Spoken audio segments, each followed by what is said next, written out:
Финансиската полиција потврди дека ги проверуваат тендерите во општина Струмица за превозот на ученици. Во денешното соопштение од Управата за финансиска полиција велат дека вчерашната акција во Струмичката општина била под опрен глас, бидејќи во јавноста повеќе денови се зборува дека тендерите се сомнителни и постоеле основи на сомневање дека се резултат на извршени кривични дела.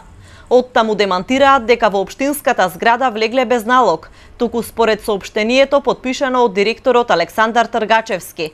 Имале обезбеден судски налог за одземање на оригиналната тендерска документација. Апелираа да не се политизира целиот случај. Според портпаролот на СДСМ Петре Шилегов, акцијата на финансиската полиција е смислена и нарачана од ВМРО ДПМНЕ, за да се прикажат сите градоначалници како исти. И затоа побараа јавно и транспарентно да бидат објавени резултатите од спроведената контрола, но и да се направи иста таква проверка на тендерите и во останатите општини.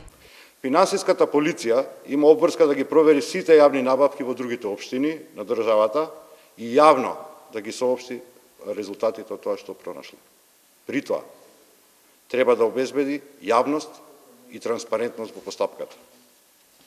Финансиската полиција работи под опрен глас. Токму затоа денеска јавно поднесуваме пријава до финансиската полиција да ги провери јавните набавки за превоз на ученици во сите општини во Македонија.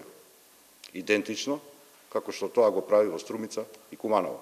Вчера од општина Струмица рекоа дека била приложена целата побарана документација на инспекторите и дека тоа била само една од многуте инспекции кои редовно доаѓале во општината. Посетата на финансиска полиција во општина Струмица доаѓа по серијата пресови на пратеникот од ВМРО ДПМНЕ Васил Пишев, кој ги обвинува општината и градоначалникот дека плаќале повеќекратно поскап превоз за ученици, дури од оној во Битола, за што се води истрага во специјалното јавно обвинителство.